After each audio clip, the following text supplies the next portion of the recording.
솔로몬이 이제 결혼하면서 1000명의 아내를 맞이했는데 이 여인들의 애정이 솔로몬의 신앙을 무너뜨렸습니다. 열왕기상 11장 3절 4절에 보면요. 왕은 후궁이 700명이요 첩이 300명이라. 그의 여인들이 왕의 마음을 돌아서게 하였더라. 예.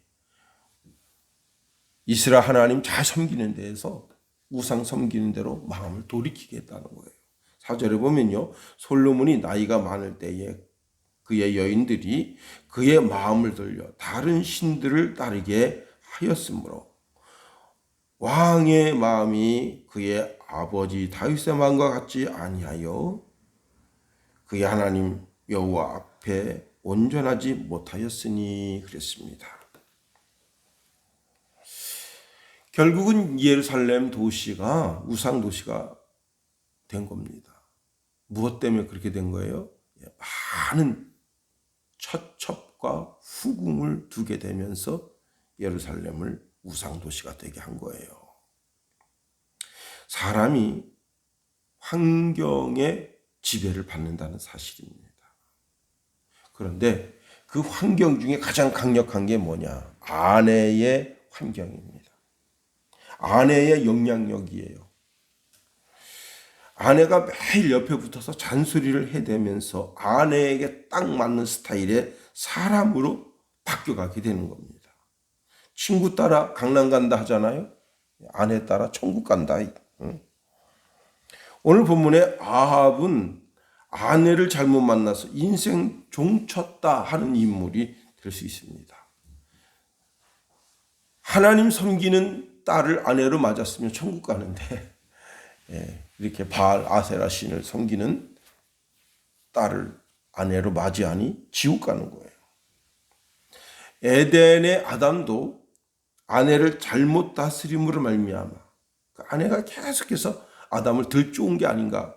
그러니까 선악과 따먹으면서 먹으라 하니까 냅다 먹어버린 거 아니에요?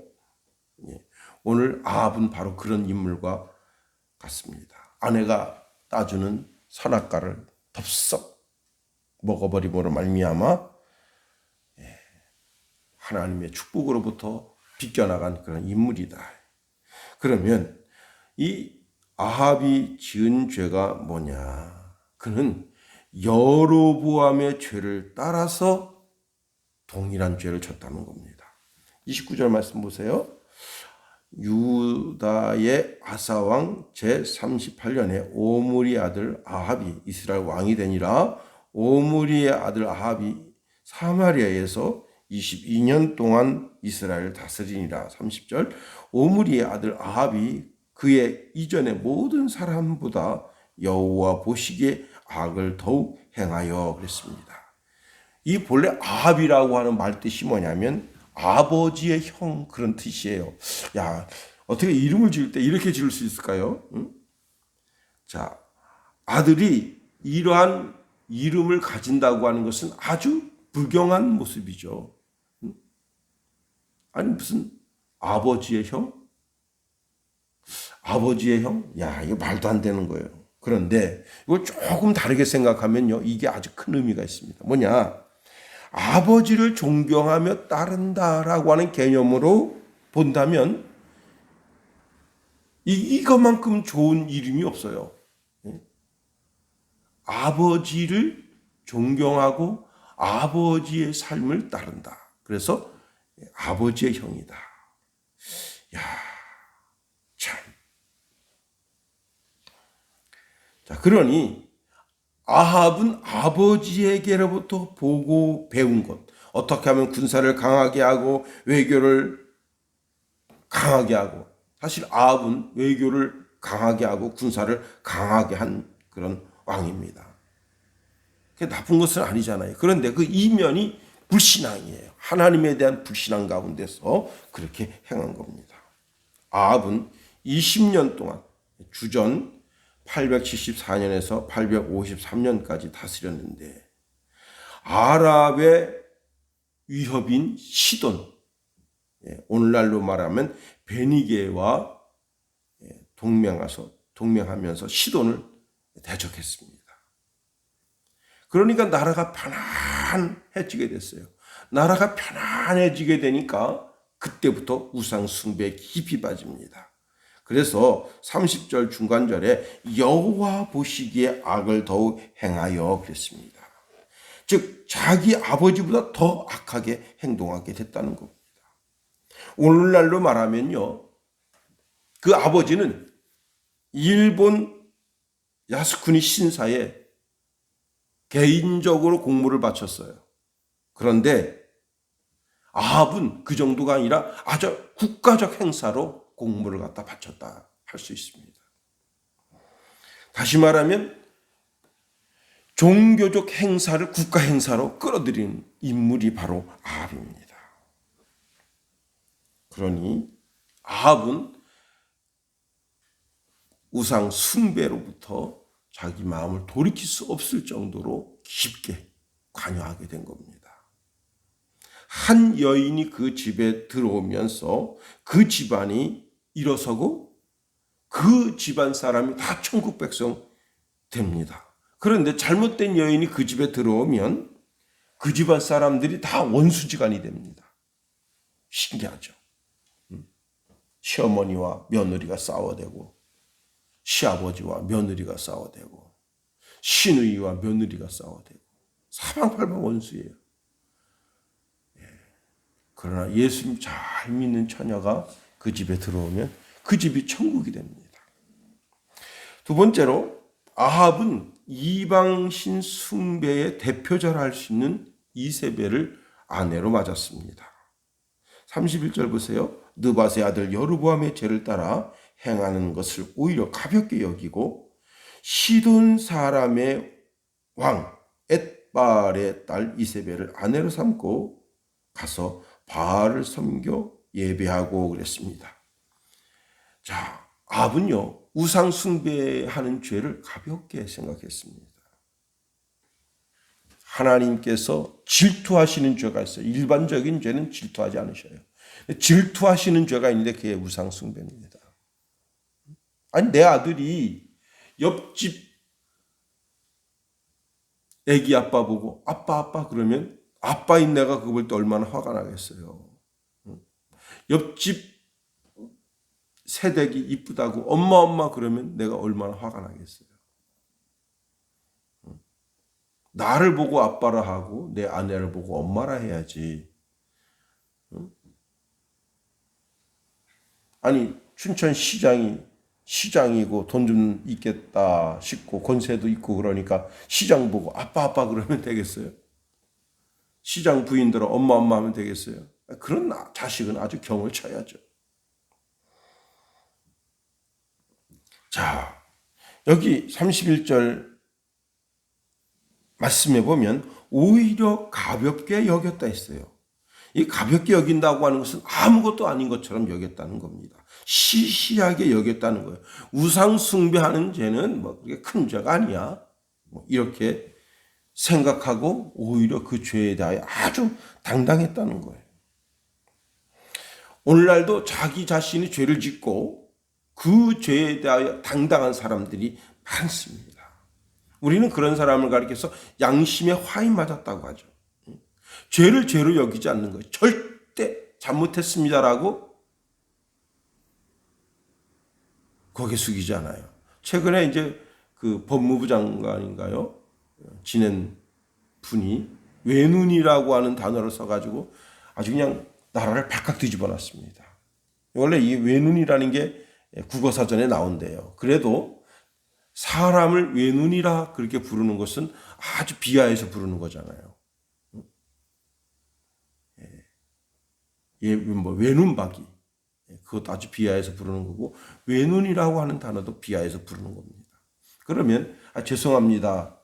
어떻게 말을 쓰다 보니 단어를 고르다 보니 입에서 그냥 그렇게 단어가 나왔네요. 한마디 하면 되는데 끝까지 잘못했습니다라는 말 하지 않았습니다. 그리고 또 집에 가서 페이스북에다가 외눈은 국어사전에 있다. 국어사전에 있고 없고가 뭐가 그렇게 중요해요. 그 단어를 통해서 상대방을 비하했느냐 안 했느냐가 중요한 거지. 그리고 외눈이라고 하는 단어는 듣는 사람, 모든 사람, 일반적인 모든 사람들은 이건 깔보고 말하는 거구나. 그렇게 귀에 들려요. 예. 자, 압살롬은 죄를 죄로 여기지 않습니다. 아니, 아합은 죄를 죄로 여기지 않아요. 예. 자, 그런데 거기에 더 큰 죄를 짓습니다. 그게 뭐냐면 아합은 페니키아의 왕의 딸 이세벨을 자기 아내로 맞았습니다. 자, 이렇게 정략적으로 두 나라가 결혼하면 두 나라가 편안하죠. 그죠? 옛날에 조선시대 때 우리가 뭐 청나라든지 명나라든지 그 나라로부터 공주를 부마국이다 그래서 중국 옆에 이렇게 딱 붙어가 중국을 계속 때리면 얼마나 그 불편해요. 그러니까 결혼을 시키잖아요. 그래가지고 서로 침략을 못하도록. 혹시 어떤 문제가 생겨도 서로 이해하고 한 발 쓱 뺄 수 있도록 그런 정략적 결혼을 하는데, 야, 이 여자가요, 이 여자를 이렇게 소개하고 있습니다. 시돈 사람의 왕 엣발의 딸 이세벨이다. 이게 엣발이라고 하는 것은 바알이 그의 안에 있다. 바알이 그와 함께 있다. 그런 뜻이에요. 얼마나 바알을 신앙하는 삶이 강했으면 이름을 그렇게 줬냐. 그 아버지 이름을. 응? 참 기가 막히죠. 그런데 이 엣바알은 원래는 아스도로 신전의 제사장이었었대요.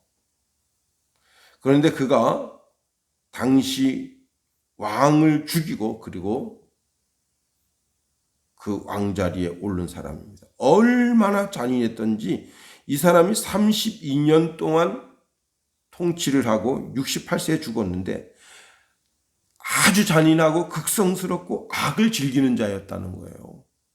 그 오늘날로 말하면 김정은 그런 스타일의 삶을 자기한테 좀 삐딱하면 그냥 곡사포로 쏴 죽이고 자기한테 좀 삐딱하면 그냥 야 종간 나 죽여버리라고 그런 아주 몹쓸 성품을 가진 사람이 그 아버지입니다. 그러니까 그 아버지의 그 딸이에요. 더 기가 막힌 것은 그가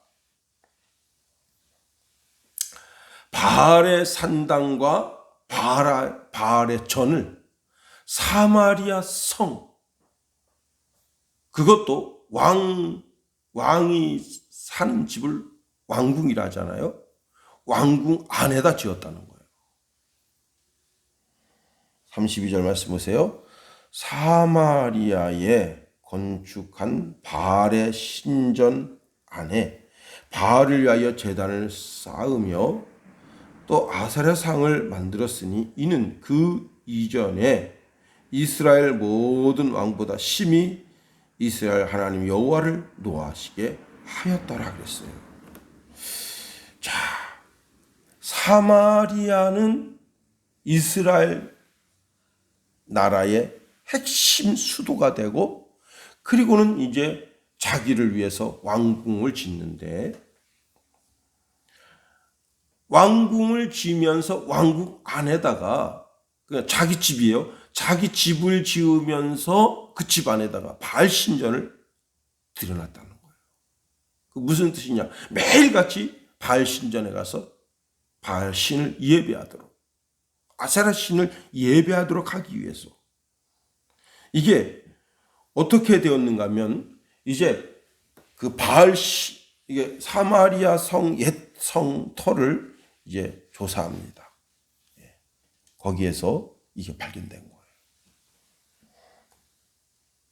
참 기가 막히죠. 그러니까 사마리아가 바알 신의 중심 도시가 되어버린 겁니다. 이것은 여호와 하나님을 정면으로 대적하는 거예요. 원래 이스라엘 백성들은 여호와 하나님을 섬기는 신앙의 사람들 아니었어요. 가나안 7족 족속들이 35개 부족 국가들이 섬기는 그 이방신 그 가운데는 참 입에도 담기 힘든 몰록의 제사를 지내는 그런 족속들도 있었잖아요. 그들을 다 내쫓고 여호와 하나님만 신앙하는 신앙을 심어줘야 하는 건데, 이 아합은 하나님을 정면으로 대적하고, 그리고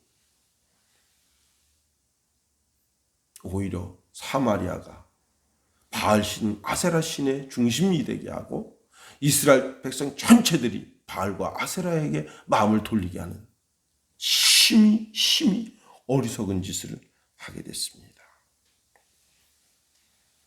우리가 소극적일 때는요,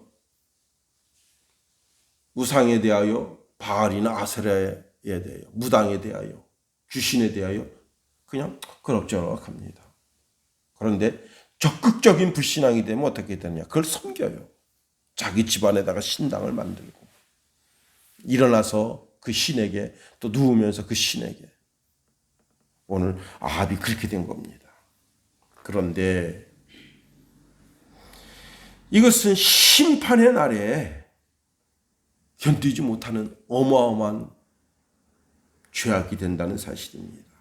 예수님께서 마지막 심판에 대해서 마가복음 9장 43절 49절에 보면 이렇게 말씀합니다. 이 성경 구절만 읽으면서 말씀을 마치려고 그래요. 만일 내 손이 너를 범죄하게 하거든 찍어버리라. 장애인으로 영생에 들어가는 것이 두 손을 가지고 지옥 꺼지지 않는 불에 들어가는 것보다 나으니라. 만일 내 발이 너를 범죄하게 하거든 찍어버리라. 다리 저는 자로 영생에 들어가는 것이 두 발을 가지고 지옥에 던져지는 것보다 나으니라. 만일 내 눈이 너를 범죄하게 하거든 빼버리라. 한 눈으로 하나님의 나라에 들어가는 것이 두 눈을 가지고 지옥에 던져지는 것보다 나으니라. 거기에서는 구더기도 죽지 않고 불도 꺼지지 아니하느니라. 사람마다 불로써 소금 치듯함을 받으리라. 오직 여호와 하나님, 우리들의 아버지, 잘 섬김으로 말미암아 칭찬과 축복이 떠나지 않는 귀한 신앙이 다 되기를 예수님 이름으로 축원해 드립니다. 주기도문 하겠어요. 하늘에 계신 우리 아버지, 아버지의 이름을 거룩하게 하시며 아버지의 나라가 오게 하시며 아버지의 뜻이 하늘에서와 같이 땅에서도 이루어지게 하소서. 오늘 우리에게 일용할 양식을 주시고 우리가 우리에게 잘못한 사람을 용서하여 준 것 같이 우리 죄를 용서하여 주시고 우리를 시험에 빠지지 않게 하시고 악에서 구하소서. 나라와 권능과 영광이 영원히 아버지의 것입니다. 아멘.